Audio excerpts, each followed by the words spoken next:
What's up? We're back out here again on the 7260R. Gonna do a desert ride through all that crazy stuff. I got my nasal dilators.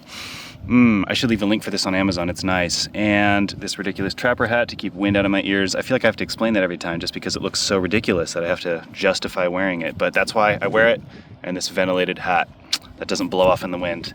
Anyway, got my GoPro on, so I'll give you some POV in a minute. So here's the scooter. I'll let you take a little look at that. Mostly stock.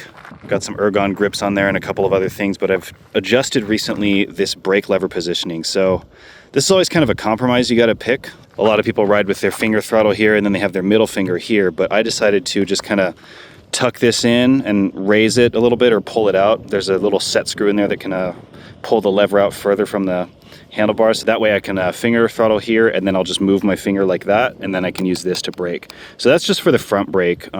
I don't know. We're gonna ride like that and see how it goes. But yeah, without further ado, let's just start riding. I'll talk more later. All right, so we're gonna film in 60 frames per second today and see how that goes. One step at a time, we're finding out ways to make this footage better and better. I run a tennis channel where I review and test gear, kind of similar to how I do here. That's my main thing, by the way. This is kind of a secondary thing, but you know, I'm similarly passionate about it. So if you're here from that channel, drop a comment, say hi. And yeah, it turns out the bit rate and rendering settings need to be different for all this high motion stuff. Get away with lower quality on the tennis channel because I'm not moving around the same way, you know? I'm not traveling through an environment so much as moving around in an environment. Anyway, point is we can look forward to better quality videos from here on out. And I get to look forward to longer render times and bigger video files once rendered. So that'll be a nice little strain on my computer.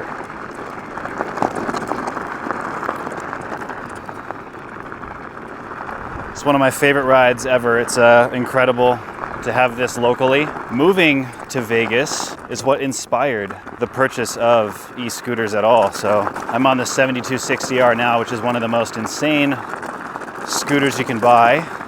It's got 13-inch tires, dual motors, disc brakes, regenerative braking, and like maybe 110 miles of range. It's also like, how much does this thing weigh again? I might be wrong, but I think it's like 118 pounds, give or take. I just remember it's about like 40 pounds heavier than my Fighter 11, which is kind of like the little brother version of this scooter, if you will. I love riding through this stuff. It's like 8 in the morning right now. Just thought I'd let you know what time of day it is. Woke up at 4 in the morning today. My sleep schedule is a mess, but that's a story for another time. We'll see how much I have to say today. I suppose some days I'm just going out for a ride and just chatting to have some conversation, but purpose usually finds its way to my narrative. Whew. All right, so the last time I rode, this is the turn that I took, and I'll take it again. Yeah, why not? Why not? Let's do roughly the same route because my dampener kind of failed me last time I was on here. This was just 2 days ago that I was here, and my dampener's mounting bolts actually came undone. So we got them back on with some Loctite this time. Shouldn't happen today. So we'll be able to continue this ride. I'm coming out here to avenge the last ride. I think it was around here that I said it's so cool that you can just get out to this place and just pick a view. I remember I messed up this fall, or that section right there, said I wasn't watching anyone else watch that other video. I'm kind of like, it's so fresh in my mind because I just rendered and uploaded it today, but now I'm filming this. So yeah, we're back out here. Here's that super dusty section. Oh, not quite. Was it? Oh yeah, I got swallowed by that once. Had to jump off before I fell. But that was on my Fighter 11 that happened. Less likely on these 13-inch tires.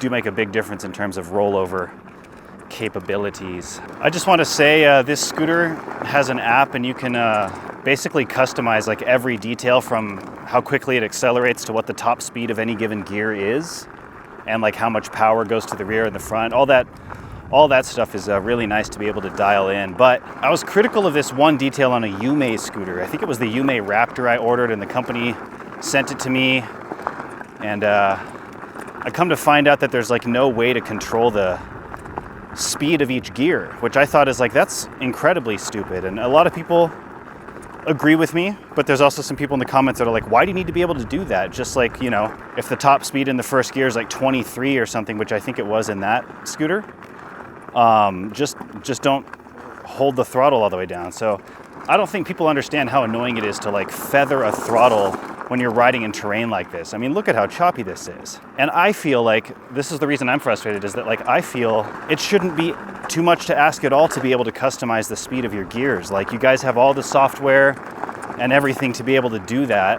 Why can't you just give me the control so I can choose whatever gear I want to be in? Like, why would you make your scooter suck by just not accommodating a basic software option like that? I boggles my mind. Anyway, this one gives you a lot of control.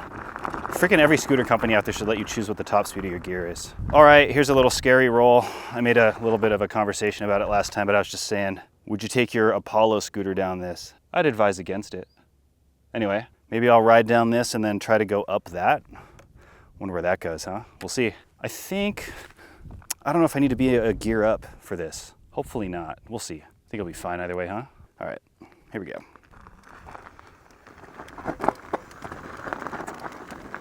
Cool. Oh man, no. Actually, that might be a little bit too steep to go up. I'm gonna need quite a bit of speed ahead of time and power.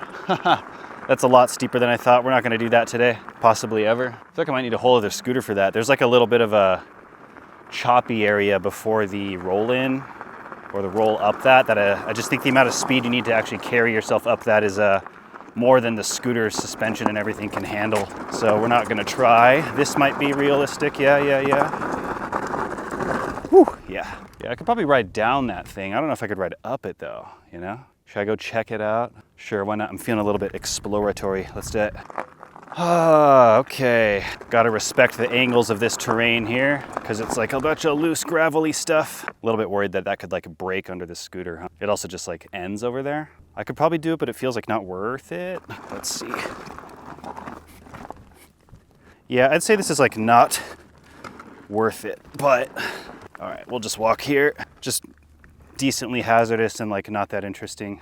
Gotta weigh the risk to rewards, guys. All right, I'm trying to be very conscious of the fact that I positioned my front brake lever to be used by my index finger. I'm more used to it being middle finger. Front brakes are kind of like secondary, but you really need them sometimes for stopping quickly or controlling your descent speed when you're going downhill. Because when you're going downhill, hello lizard, when you're going downhill, your rear wheel just isn't going to do much to slow you down. You got to use the wheel in front of you. So it's important to have good brakes front and rear and to be able to control them separately and also have them in a really comfortable, optimal riding position, because the way that I'm riding, like I kind of have one finger on the brake at all times, just ready to decelerate if I need to on the left one. So I got throttle fingers always active and my rear brake fingers always active, which is very common for serious riding. Anyone like riding mountain bikes and probably dirt bikes knows what I mean, but the scooter culture is still relatively casual compared to those niches. Anyway, that's something I think is important to be understood, because when I was critical of like Apollo scooters and their terrible positioning of the brake levers and really no way to reposition them because of they prioritize like creating slots in the handlebars so they can be internally routed, which makes the scooter look super clean and kind of futuristic or something, but it limits the adjustability greatly to the point that it just actually sucks to ride their scooters.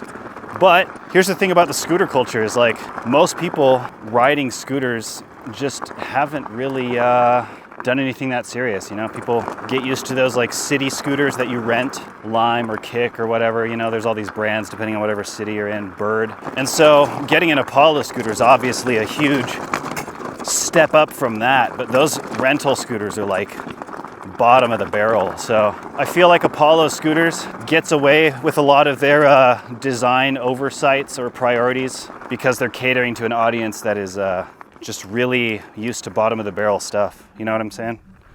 No offense, but I mean, it just is what it is. All right, this looks like kind of an annoying section to ride. How do I want to get out of here? That'd just be choppy, washy.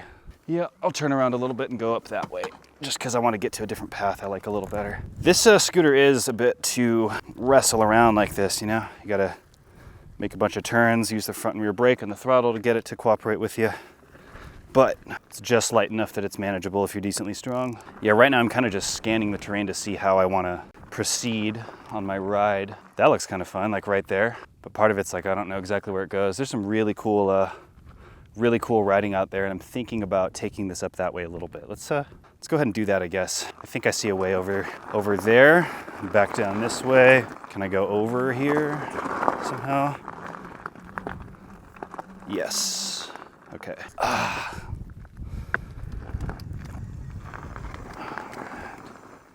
little bit choppy here, huh? All right.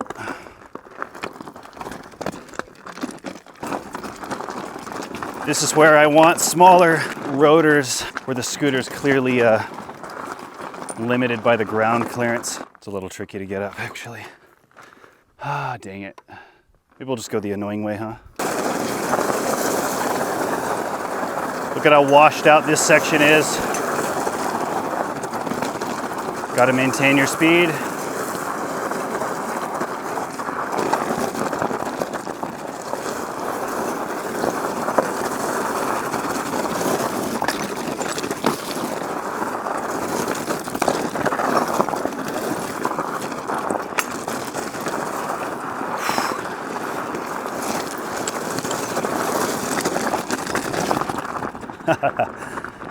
Yeah, you got to get familiar riding that terrain with your scooter, barely having any control. It's quite wild, and I think any smaller your tires are is going to be much more challenging to float through that kind of trail or terrain like you need to. Alrighty, I'll continue the ride up that way a little bit. We'll get to this other trail section here, kind of speed through this a little bit. See that horse poop? That means horses were here. Actually, wait. I think I'm on the trail that goes that way. Okay, you know what? That's funny. Yep, we're going around. I was on the right path all along. It's easy to get turned around here. Like, clearly there's no real path, right? It's just kind of free for all. Yeah, this looks familiar.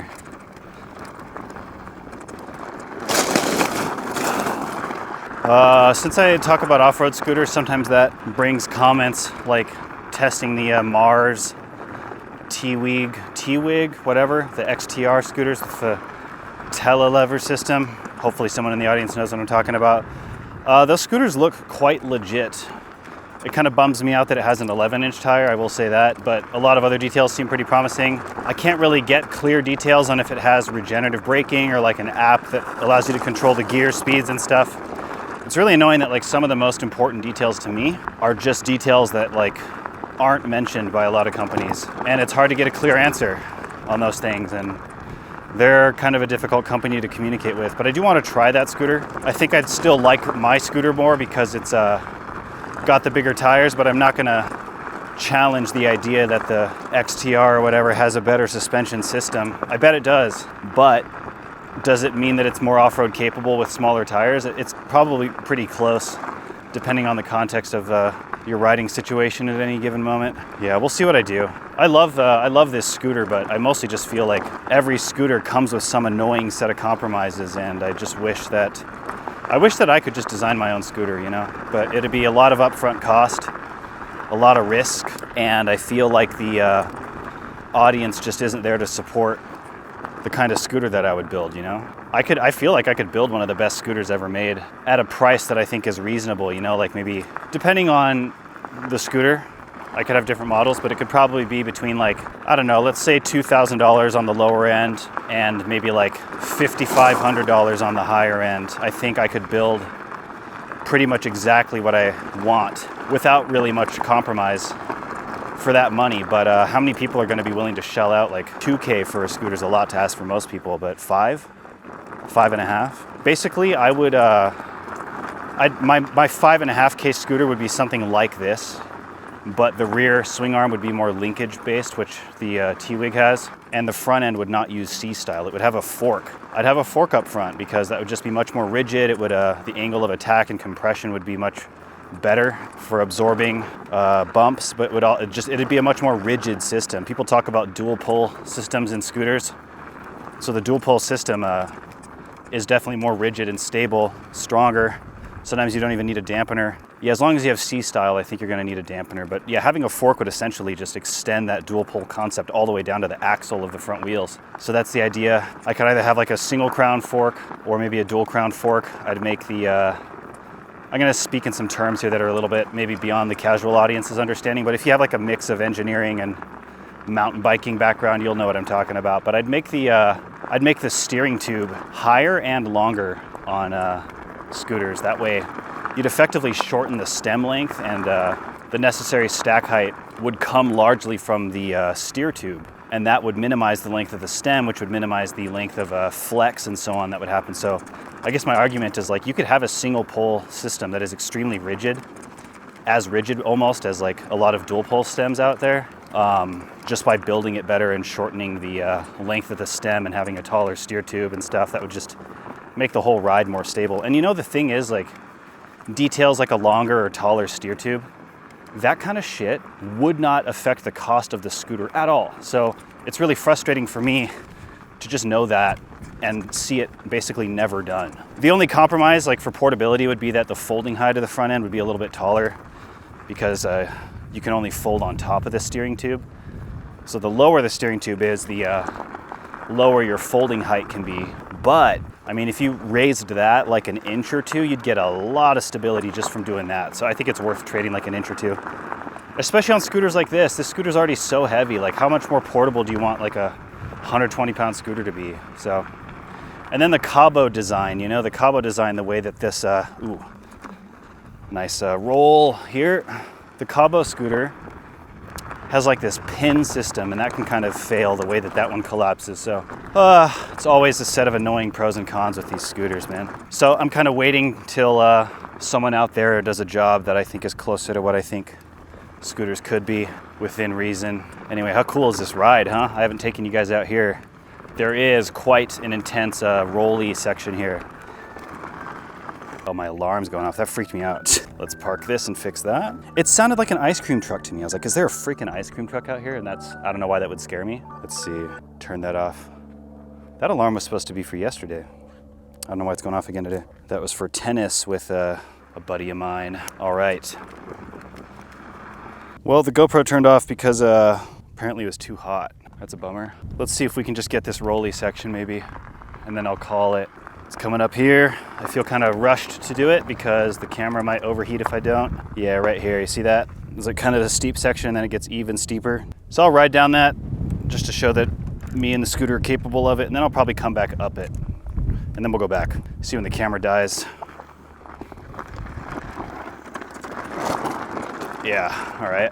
And I could go that way a ways. It's kind of cool. I haven't taken it out super far, maybe a couple miles from here. But let's turn back around now. Cool. All the rides get cut a little short. This time it's because of the camera, huh? There we go. All right, well, I have no idea how much time we have left on the camera. I don't know if it's like a frame rate thing that made the camera overheat or what. It's not that hot outside. It's like early morning kind of, you know, like 8-ish, 9 in the morning. Kind of bummed out that the camera overheated at that. It's like, what temperature is it going to be able to handle if it can't handle early mid-morning stuff? Well, there you have it. Okay, well, I guess I'll turn the audio off then. So the GoPro camera, wouldn't say it died, but it kind of turned off because it was at risk of overheating allegedly. So I'm just going to finish my ride without filming because it's just going to turn on and off. I don't know if it's like a frame rate thing that caused the camera to overheat, but we'll see. We got some 60 FPS footage. I got most of my ride on the way out, and now I'm just turning back around. So yeah, just gonna get a little picture of the scooter here that I'll use for the thumbnail of this video. So guess I'll see you in another video. I'll link my Amazon storefront. You guys can see some cool stuff, or maybe just my link tree. I'll give you guys my link tree. All my stuff is there if you want to support the channel. Again, a lot of these links come from the tennis world, but I got some really cool shoes there, some of the highest quality electrolytes, and if you happen to be into tennis, there's a lot of good tennis gear there. And I do have discounts for scooters like this. $50 off of this, but any scooter from Super Scoots. So we'll see. As I grow the channel, I'll be able to get more opportunities for you guys to get discounts and also support me at the same time. But if you want to, I got a lot of cool stuff at the link tree. Just check it out. Let me know if you have any questions about any products and stuff. And yeah, I guess I'll see you guys there. But yeah, let's get that thumbnail.